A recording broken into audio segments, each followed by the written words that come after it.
आज हम parts of speech का इंट्रोडक्शन देखते हैं। फर्स्ट पॉइंट है language is a vehicle of our thoughts. जो भाषा है वो हमारे विचारों की एक व्हीकल होती है, वाहन है। A vehicle in perfect condition delivers the goods properly. Second point है जब ये परफेक्ट कंडीशन में होता है वाहन, तभी हमारे सामान को अच्छी तरह से डिलीवर कर पाएगा। थर्ड पॉइंट है language in proper form express the thoughts in proper sense. Means language अगर भाषा प्रॉपर फॉर्म में हो तभी एक्सप्रेस कर पाएगी थॉट्स को। मीन्स जब थॉट्स प्रॉपर सेंस में डिलीवर करना है तो भाषा भी प्रॉपर फॉर्म में होनी चाहिए थॉट्स को व्यक्त करने के लिए। फोर्थ पॉइंट है when we want to express what we think. जब हम कुछ व्यक्त करना चाहते हैं जो हम सोचते हैं, we deliver in the form of speech, तो उस बात को हम स्पीच के फॉर्म में डिलीवर करते हैं। मीन्स फोर्थ पॉइंट कह रहा है कि कुछ एक्सप्रेस करना है, जिस बात को हम सोचते हैं उसे कहना है किसी से, तो स्पीच की ज़रूरत पड़ती है, तो वो स्पीच के फॉर्म में डिलीवर की जाती है। फिफ्थ पॉइंट है different words constitute to our speech. जो हमारी स्पीच होती है, जो हमने सोची है, जिसे हमें व्यक्त करना है, वो शब्दों से बनी होती है, जो डिफरेंट वर्ड्स होते हैं, जिसमें different words constitute to our speech. Such words as per traditional grammar are classified based on 8 parts of speech। जो स्पीच है, जो स्पीच में वर्ड्स होते हैं, मीन्स जो हमारी भाषा है, कुछ हमने भाषा में सोचा तो स्पीच के थ्रू डिलीवर किया, और जो स्पीच में वर्ड्स होते हैं तो उन वर्ड्स को हम 8 पार्ट्स ऑफ स्पीच में क्लासिफाई करते हैं। 8 पार्ट्स ऑफ स्पीच कौन कौन से होते हैं? Noun, they are, noun, pronoun, adjective, verb, adverb, preposition, conjunction and interjection. फिर से देख लेते हैं। Language is the vehicle of our thoughts. हमारी जो थॉट्स हैं, हमारे भाषा, उनके लिए ज़रूरत होती है। जो थॉट्स को डिलीवर करना है तो एक प्रॉपर सेंस में होना चाहिए। प्रॉपर सेंस के लिए स्पीच की ज़रूरत पड़ती है। स्पीच जिसे वर्ड्स से मिलकर बनाया गया है। स्पीच में वर्ड्स जो होते हैं वो 8 टाइप्स के होते हैं। They are noun, pronoun, adjective, verb, adverb, preposition, conjunction and interjection. Each part of speech explains not what the word is, but on the usage of the words. Her part of speech क्या बताता है? What the word is, but on the usage of the word. हर parts of speech, जैसे noun है वो बताता है, each part of speech explains, क्या explain? Not what the word is, word के बारे में नहीं बताता, but on the use, use कैसे किया जाता है उस वर्ड्स को, उसके बारे में बताता है। दिस बुक इज, जैसे पहला एग्जाम्पल है नाउन का, this book is written by Mahatma Gandhi. ये बुक महात्मा गांधी के द्वारा लिखी गई है। दिस बुक, इसमें जो बुक है वो एक पार्ट्स ऑफ स्पीच का नाम है, जिसमें बुक नाउन है। Here the word book is, second point में, here the word book is a noun. Okay. For convenient travel we book train tickets in advance. अब यहाँ पर बुक है जो अदर कॉन्टेक्स्ट में यूज़ किया जा रहा है। पहले में बुक एक किताब है, दूसरे में बुक करना एक वर्ब है। Here the word book is used as a verb. For convenient travel, we book train tickets in advance. Here, the word book is used as a verb. Ram is a fast runner. Ram runs fast. In the first sentence, fast is an adjective. Adjective. The same word is an adverb in the second sentence. पहले sentence में क्या है? Fast है जो adjective है, जो noun से पहले या किसी एडवर्ब से पहले आएगा। सेकंड सेंटेंस में फास्ट एक एडवर्ब है जिसके बाद में कुछ नहीं है। Ram runs fast.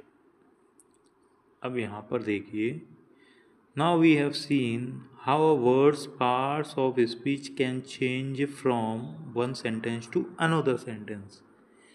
यहाँ पर हम देखते हैं कि पार्ट्स ऑफ स्पीच किस तरह से एक सेंटेंस में से दूसरे सेंटेंस में चेंज होती रहती है।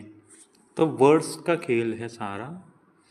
वहाँ पर बुक एक नाउन था जो महात्मा गांधी के द्वारा लिखी गई है।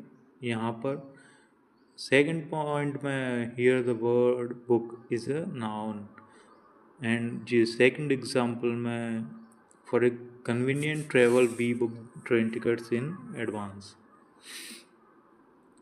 Next step is to know about the sentences. A group of words.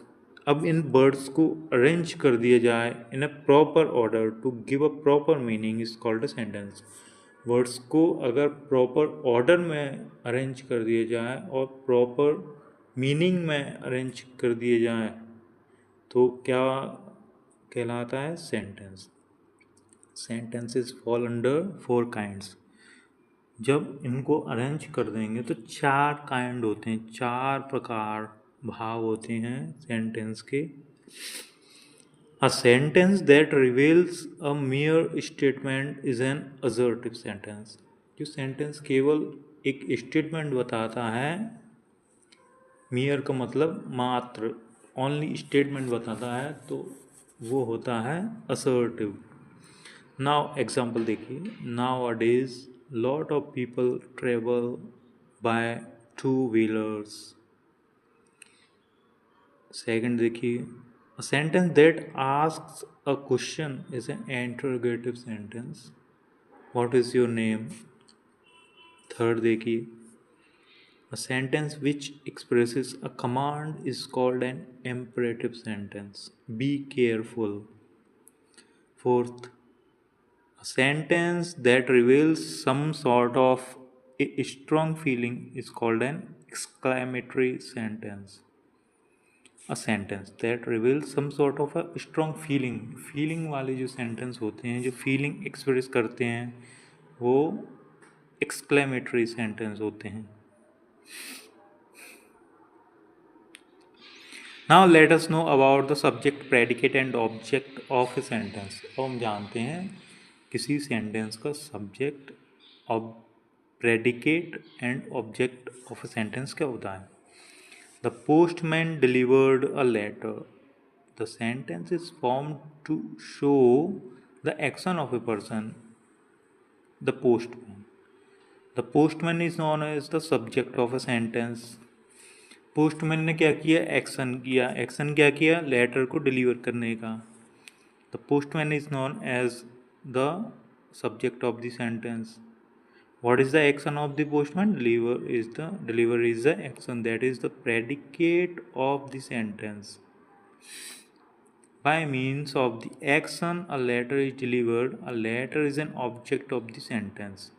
Means delivery is the part of the predicate, means delivery is the action, the predicate of the sentence.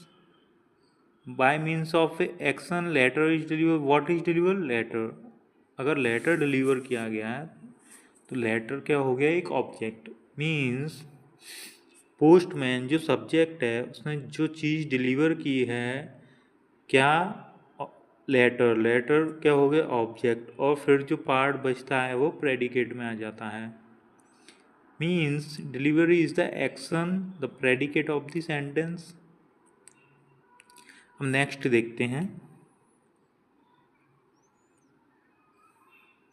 The sun shines, the dog barks।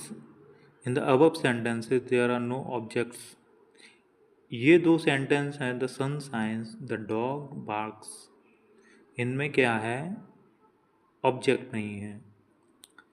There are no objects. It shows that there can be sentences without objects. ये क्या बताता है, ये बताता है कि ऐसे भी सेंटेंस हो सकते हैं जिनमें ऑब्जेक्ट की ज़रूरत ना हो या ऑब्जेक्ट नहीं है। Sit down, in this don't so, in these sentences you is understood। you sit down, you don't so, you is the subject of these sentences। you क्या है, सब्जेक्ट है सेंटेंस का। ओके तो कुछ ऐसे सेंटेंस भी हैं जो इम्परेटिव भी हो जाते हैं, लाइक कमांड। ये इम्परेटिव सेंटेंस हैं वैसे। सिट डाउन, इसमें यू क्या रहता है, अंडरस्टूड, मतलब छुपा रहता है। अंडरस्टूड का मतलब छुपा रहना।